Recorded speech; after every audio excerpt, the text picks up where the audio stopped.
ख्रिस्त में मेरे प्यारे भाई और बहनों, मेरे युवा साथियों, आप सबों को जय यीशु। आज 9 दिसंबर के दिन हम जिस संत के बारे जानने के लिए आए हैं, उनका नाम संत जुआन डियोगो था। हम इनके बारे जानने के लिए चलिए और भी आगे बढ़ते हैं। इनका जन्म 12 जुलाई 1474 को हुआ था। ये मैक्सिको के रहने वाले थे। ये एक बहुत ही गरीब किसान थे और वे रोज दिन सुबह मिस्सा के लिए जाया करते थे। वे अपने घर से 15 किलोमीटर दूर जाते थे और ये जिस रास्ते से जाते थे वे एक पहाड़ी रास्ता था। वो उस पहाड़ी क्षेत्र से होकर 15 किलोमीटर की दूरी में रोज दिन हर सुबह मिस्सा के लिए जाया करते थे। 9 दिसंबर 1531 में जब वे उसी रास्ते से जा रहे थे, उस समय उन्हें एक बहुत ही सुंदर सी, एकदम गोरी सी, एकदम चमक रही थी वैसी एक सुंदर सी छोटी सी कन्या उनको दिखाई देती है। और वो छोटी सी कन्या संत जुआन से कहती है, आज जब तुम मिस्सा के लिए जाओगे तब वहां जाकर तुम वहां के बिशप से मिलना और उनसे कहना कि इस जगह पर वे चर्च बनाए।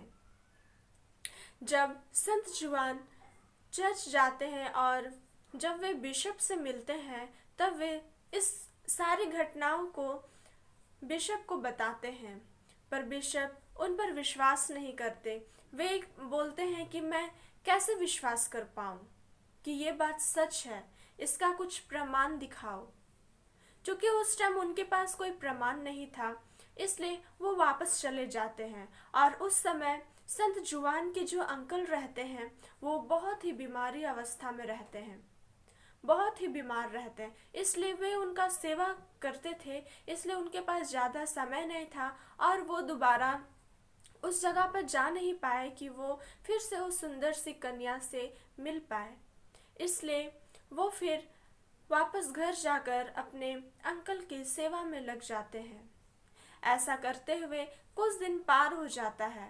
उसके बाद वे जब उसके अंकल बहुत ही गंभीर रूप से बीमार पड़ जाते हैं, जब उसकी अंतिम समय आने लगती है, उस समय संत जुआन सोचते हैं कि मैं चर्च जाता हूँ और वहाँ से कोई फादर को बुला कर लाता हूँ ताकि वो फादर मेरे अंकल को अंतिम संस्कार दे सके।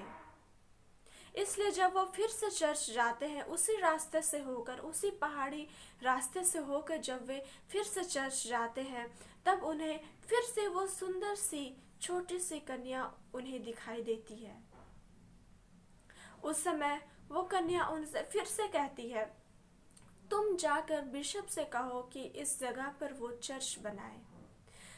उस समय संत जुआन को याद था कि जब वे पहली बार बिशप से बोले थे तब बिशप ने उन्हें उनसे प्रमाण मांगे थे।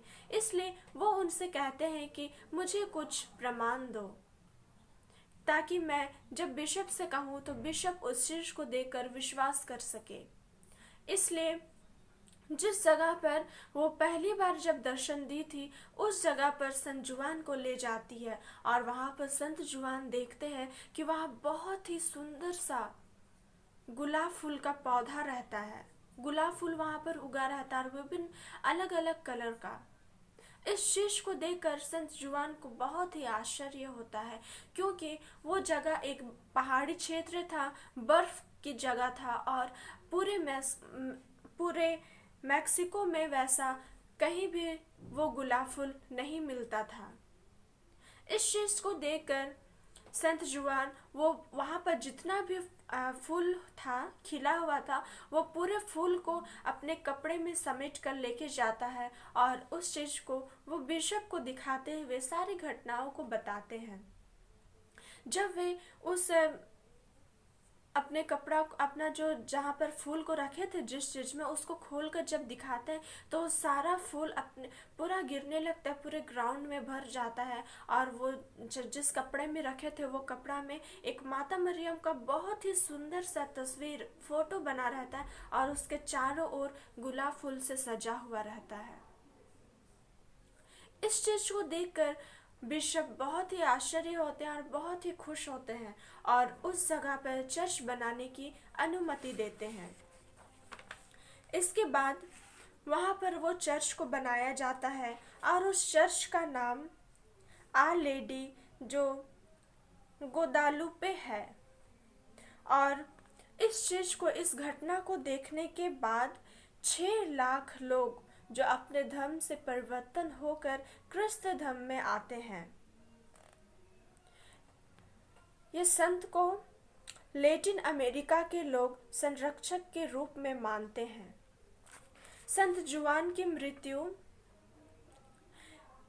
30 मई 1548 में हुआ था और फिर इसके बाद 6 मई 1990 को इन्हें धन्य घोषित किया गया था और 9 जुलाई 31 तारीख को 2020 में संत पिता जॉन पॉल द्वितीय ने इन्हें संत घोषित किए थे।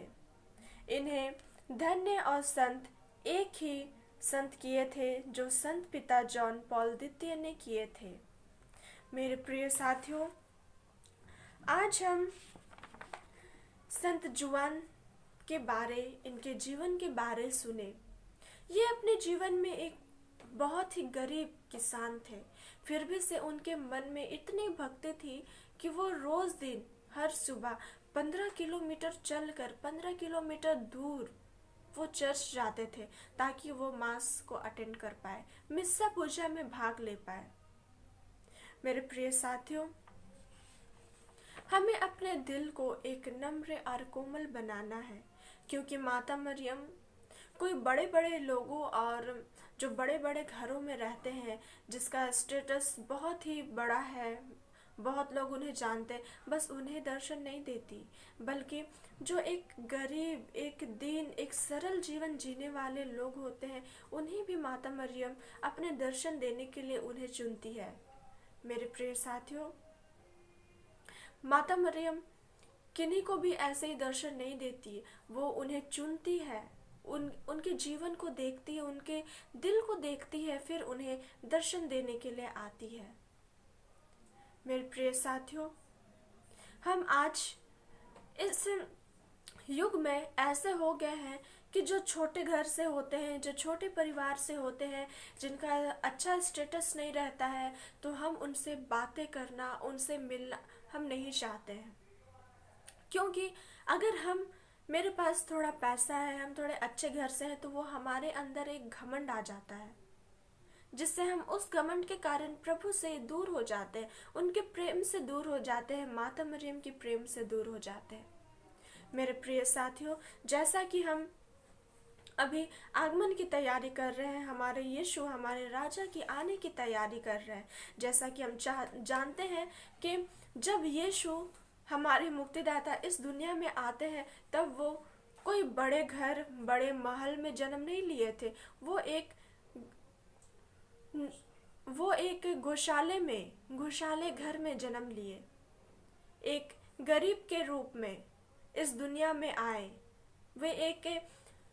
उनके पास कोई कपड़ा नहीं था, कुछ नहीं था, वे जहाँ पर गाय लोग रहते थे, गाय बैल लोग रहते थे, वहां पर रहे, और माता मरियम उन्हें जो पुआल रहता है उससे उनको लपेट कर रखती है और उनके आसपास उनको गर्म बनाने का कोशिश करती है। हमारे यीशु मुक्तिदाता कोई बड़े घर में जन्म नहीं लिए, जो बड़े घर में आए, उनमें जन्म लिए और उनके पास बहुत सारा कपड़ा था। अगर हमारे पिता ईश्वर ये चाहते तो वो यीशु को जरूर एक बड़े घर में भेजते, बड़े घर में हमारे यीशु मुक्तिदाता जन्म लेते, परंतु ऐसा वो नहीं किए। वो हमारे लिए एक साधारण व्यक्ति बनकर इस दुनिया में आए और गौशाले में जन्म लिए। मेरे प्रिय साथियों, हम अपने जीवन में एक निर्मल हृदय से जिए, हम एक साधारण रूप से अपने ज़िंदगी को बिताए। अगर हम मेहनत कर रहे हैं, हमारे पास पैसा है, तो हम अपने पैसे पर घमंड ना करें, क्योंकि हम इस दुनिया में आए हैं। जब तक हमारे पास है तब तक वो पैसा है, लेकिन जब हम इस दुनिया को छोड़कर यीशु के पास जाएंगे तब हम कुछ भी लेके नहीं जाएंगे। सब कुछ इस संसार में, इस दुनिया में हमको छोड़ कर जाना है। इसलिए हम अपना किसी भी चीज़ के लिए, या तो पैसा हो, या तो सुंदरता हो, या तो शरीर हो, या तो कपड़ा हो, या तो कुछ भी चीज़ के लिए हमें घमंड नहीं करना चाहिए।